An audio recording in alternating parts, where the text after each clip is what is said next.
Hello friends, welcome to my channel. Friends, जैसा कि आप जानते हैं कि आजकल ऑनलाइन क्लासेस चल रही हैं और बच्चों के मार्क्स भी हम लोग चाहते हैं कि फुल आए। उनका बेस क्लियर नहीं है, उनकी स्टडी इतनी अच्छे से नहीं हुई है, ये भी नहीं पता चलता है कि बच्चे अब लिखेंगे भी क्या क्या बताएंगे, ओरल टेस्ट में कितना सही कर पाएंगे कितना नहीं। तो इसके लिए हमारी ड्यूटी बनती है उनकी कॉपीज को कंप्लीट रखना, उनकी कॉपीज सुंदर लगे और टीचर्स उनके फुल मार्क्स दें, क्योंकि 10 मार्क्स तो हमारे कॉपी के फुल मार्क्स मिलने ही नहीं चाहिए। हमारी यही कोशिश रहनी चाहिए, बच्चों को भी यही थिंक करके रहना चाहिए कि हमें कम से कम कॉपीज के फुल मार्क्स ही लेने हैं।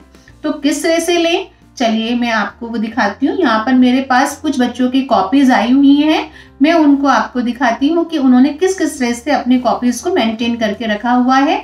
तो बच्चों, आपको ये वीडियो बहुत हेल्पफुल लगेगी और इस कॉपीज के थ्रू आपको आइडियाज भी मिलेंगे कि हमें किस तरह से अपनी कॉपीज को पूरा रखना है।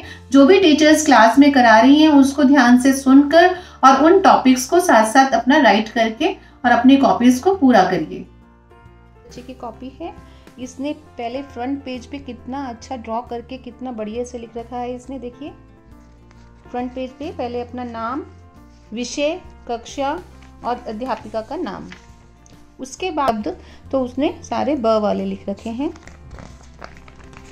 ये देखिए, फिर जो भी उसकी कहानी का चित्र था वो मैम ने जो बोला होगा कितना अच्छे से उसने ड्रॉ करके नीटली।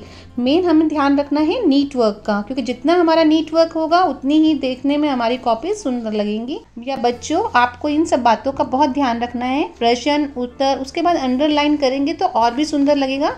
ये कॉपी फर्स्ट क्लास के बच्चे की कॉपी है, तो इसलिए ही मैं इसको दिखा रही हूँ कि देखिए फर्स्ट क्लास का बच्चा भी इतना अच्छे से अपना वर्क लाइंस डाल डाल के कर सकता है। तो ऐसे ही आप चाहे बड़े बच्चे हों या छोटे हों, ज़्यादा से ज़्यादा अपनी कॉपीज़ को मेंटेन करने पर ही ध्यान देना, क्योंकि अगर फुल मार्क्स लेने हैं तो देखिए थोड़ा सा तो मेहनत करनी ही होगी और क्लास में सिंसियर होना ही होगा। क्योंकि जब तक आप सिंसियर नहीं होंगे तो आप अपनी कॉपीज़ भी मेंटेन नहीं कर पाएंगे। तो बच्चों, ये आपकी ड्यूटी है, मम्मा की ड्यूटी नहीं है, पापा की ड्यूटी नहीं है, ये आप लोगों की ड्यूटी है कि आप किस तरह से अपनी कॉपीज़ को मेंटेन रख सकते हैं। ये देखिए कितना अच्छा चित्रों के थ्रू ड्रॉ करके जो भी उसकी मैम ने बोला होगा उसके अकॉर्डिंग ही उसने वर्क कर रखा है। ये देखिए, देख के लग रहा है कि हाँ अच्छी कॉपी है, मेंटेन है, फुल वर्क है। ये देखिए, तो पेरेंट्स जो बच्चे नहीं कर रहे हैं प्लीज़ आप उन पे ध्यान दीजिए और उनका वर्क इसी तरह से कंप्लीट कराइए, क्योंकि फर्स्ट क्लास से अगर बच्चे को ये हैबिट पड़ जाती है तो आगे की क्लासेस में भी दिक्कत नहीं आती है। तो आप प्लीज़ इन चीज़ों का ध्यान रखिए। बच्चे के साथ में बहुत आपको शुरू में तो मेहनत रहेगी, क्योंकि फर्स्ट क्लास हमारा मेन बेस होता है और इसकी और ध्यान देना बहुत ज़रूरी है। इसी तरह से अब और भी सब्जेक्ट्स की दिखाती हूँ। ये तो थी हिंदी की, देखिए ये इंग्लिश की नोटबुक है। इंग्लिश की नोटबुक देखिए,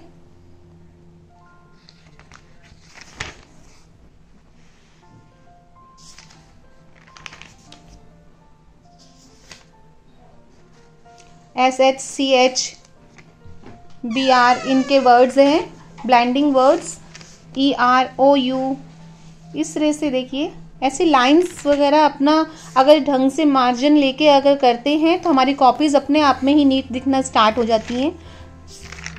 तो पेरेंट्स प्लीज़ इन चीज़ों का ध्यान दीजिए बच्चों पे, क्योंकि बेस है इनका फर्स्ट क्लास, तो वैसे ही इतना बेस होता है कि अगर जो बच्चों पे ध्यान दिया जाए तो इनकी हैबिट बहुत अच्छे से बन जाती है। आगे के लिए इनका नींव बेस बहुत क्लियर हो जाता है, बहुत ही अच्छा रहता है। तो पेरेंट्स इस तरह से आप अपने बच्चों की कॉपीज़ को नीट करवा सकते हैं और फुल मार्क्स दिलवा सकते हैं। तो मैं उम्मीद करती हूँ आप लोगों को ज़रूर हेल्प मिली होगी इन कॉपीज़ को देख के, और बच्चों के फुल मार्क्स लेने में वो भी अच्छे रहेंगे। पूरी कोशिश करेंगे। तो जिन बच्चों ने अभी नहीं करी है कंप्लीट, वो अभी भी कर लीजिए, क्योंकि अभी हमारे पास 1 मंथ है अपनी कॉपीज़ को कंप्लीट करने का, जिससे कि टीचर्स जो हैं कि समय पर आपका वर्क सेंड होगा तो वो फुल मार्क्स देंगी ही देंगी। तो बच्चों, ध्यान रखना इन सब बातों का और अच्छे से गुड मार्क्स लेना और अच्छे से अपनी स्टडी करिए। Thank you, bye.